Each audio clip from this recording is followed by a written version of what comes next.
while the end of March has seen the England men's team congregate at St George Park for their Euro 2024 qualifiers against Italy and Ukraine. 45 miles away in Cheshire, another side is meeting for an important training camp of their own. In June, England's Amputee Football Association will head to the European Games in Poland where, for the very first time, 4 countries will compete in the Nations League. The tournament will come less than 12 months after England finished 9th at the World Cup, and while there was disappointment at the national team's elimination against Angola, Owen Coyle Jr.'s side rallied well to beat Poland, Japan and Argentina to secure a respectable ranking. Coyle has since stepped aside from his duties with Scott Rogers, who had been part of the setup for 2 years prior, taking the reins as interim head coach. It is no secret that the Nations League will be a tough test for England as Poland, Spain and Turkey await them in the summer. The latter opponent has set the standard for how the sport can grow. In 2017, England faced Turkey in front of a crowd of more than 40,000 in the final of the European Championships. But it is not just on an international scale where Turkey are excelling. Amputee footballers are fully professional in Turkey and feature as part of a 3-tier league system. It is a far cry from where England currently finds itself, but, speaking to men's sport, Rogers is confident that replicating Turkey is a realistic aim and that the Nations League helps them on that journey. He explained, "It is absolutely huge for us.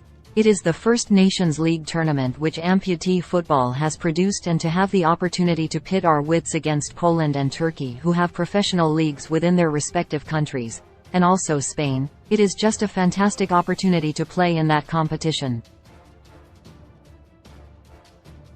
We would love to replicate Turkey and Poland. It is a great model that the Turkish and the Polish have, and we would love to follow in their footsteps and have a professional league. I think that comes down to primarily funding for it and also raising the profile of the game so that we can get more and more people playing amputee football. England has already proven that there is an audience for football outside the men's professional game with the rise in popularity of women's football.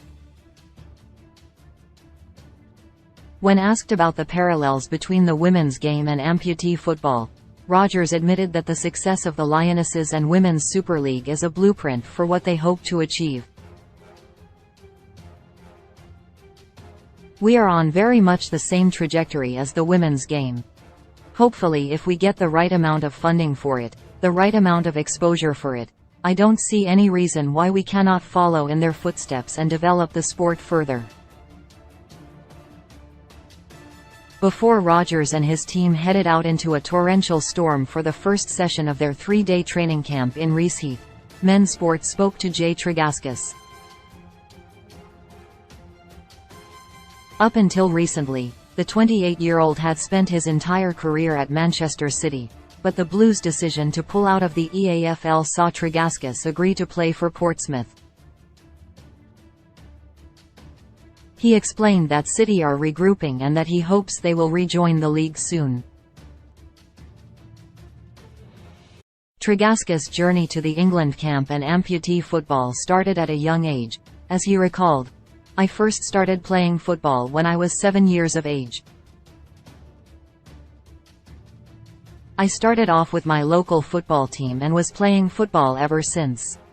When I was 13, I was diagnosed with bone cancer, and my first thought was that I would never be able to play football again. Shortly after that, I found out about amputee football and it just took off from there.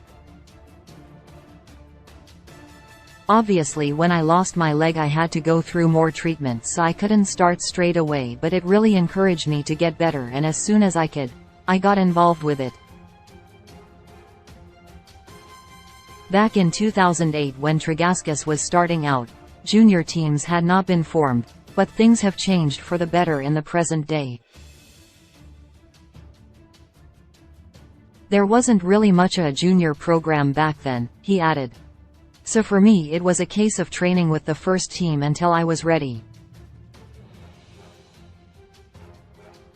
Today, we have a reserve team, U21s, juniors camp, which is good.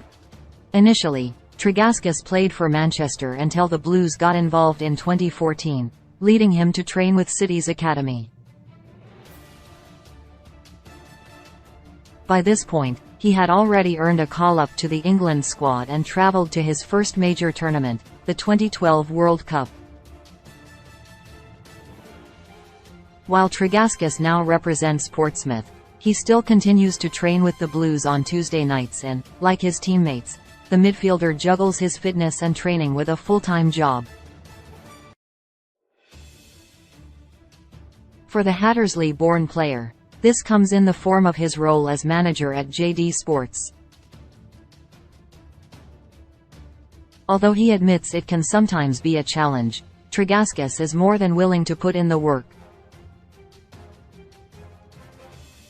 I decided to play for another team, like some of the other lads too, for a bit of a change, he explained when reflecting on his move to Pompey and his time at City. I know it is a little random playing for Portsmouth, but I have a lot of friends there who I have played with for a long time and I wanted to have a season with them. It was nothing too crazy, I just fancied a change. I had been with City for about 7 years and who knows, I may go back once they have reset.